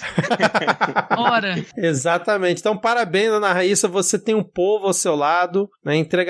O povo tá comigo. Entregarei as chaves da cidade nas suas mãos, né? Porque agora você que manda na porra toda. É a dona da porra toda, né? Agradeço aí aos Ana Raíssers. E eu tô pensando que o caso agora toda vez que encontrar alguém que ouve os pós-leitura, vão me pagar uma cerveja, né? Eu tô contando com isso. Justo. Ô, Diego, você ficou chateado que ficou fora do fã? O pessoal tava cobrando aí, cadê os quicãos, esquinelos? Não, eu acho que ia ser muito humilhante pra você se eu concorresse. Foi melhor assim.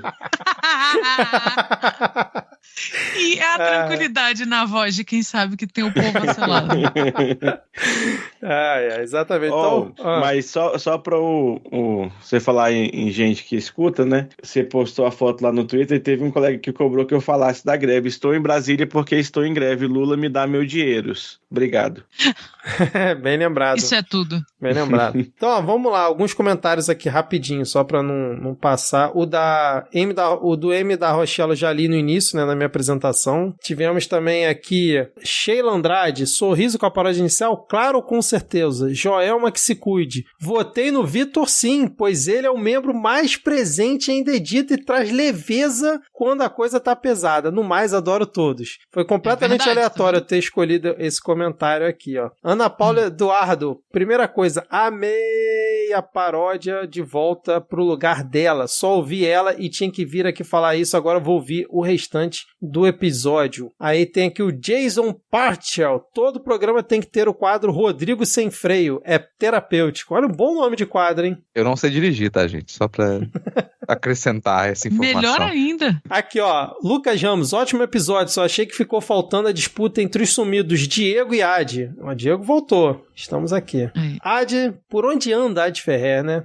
Onde no mundo andará? Exatamente. Lucas Andrade, episódio sensacional e com saudade da Rainha Kisuke. Complementando a questão de Portugal, os Países Baixos fizeram algo similar com o fascista de lá. Tem que derrubar eles e deixar sozinho mesmo. E vários outros, a minha paródia. Parabéns pela paródia. Adorei as formas de torturar o verme inelegível. Sou muito a favor de esticar a perseguição a ele com câmera do BBB para a gente acompanhar. Luciana Borges. Não sei porque ninguém quer eu e Rodrigo no Ministério da Justiça. Perfeitos pro cargo. Ó, no justo, muito justo.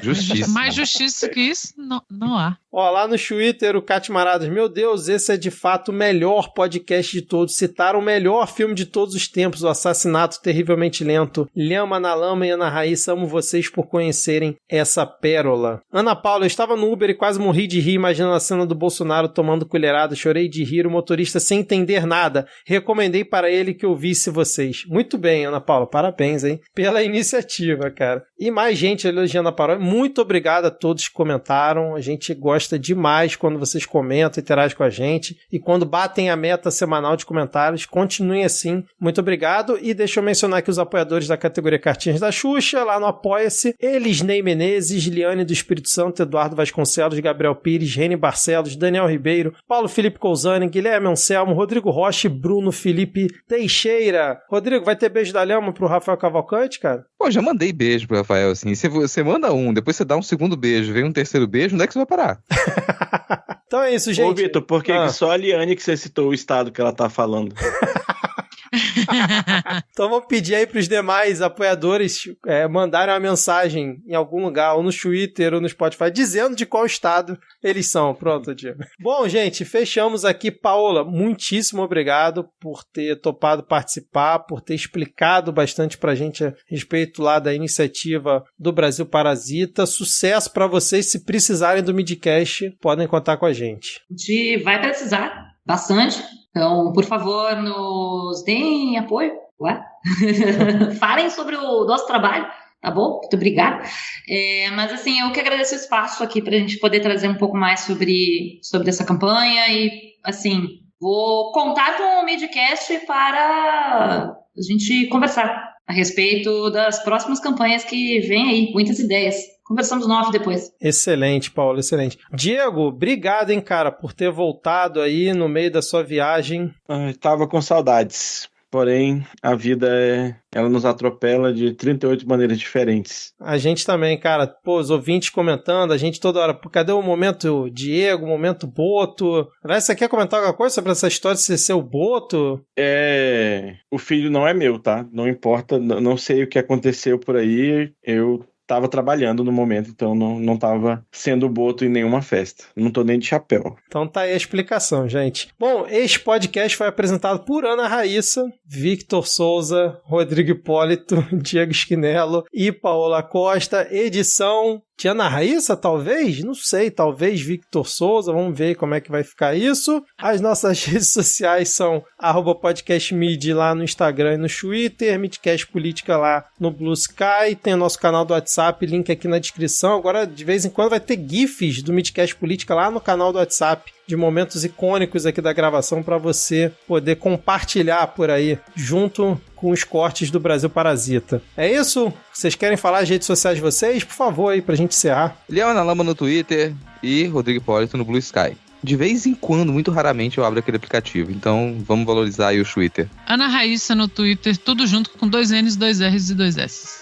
@garoto do Quicão, KIKO, porque pão com salsicha é só pão. E salsicha Quicão é um estado de espírito. Paola DCS em quase todas as redes. Maravilha. CS, que são as minhas iniciais, inclusive. Demudo CS, Paola DCS, tudo junto. Você vai me encontrar no Twitter, assim, vai me encontrar no Blue Sky, no Instagram, no Facebook. E tô em todo lugar. Postando em todos os lugares? Não necessariamente, mas... Presente, né? Presente, porém ausente. @ tá lá. Exatamente. Então é isso, gente. Valeu e até a próxima semana. Tchau, tchau. Tchauzinho. Valeu, falou.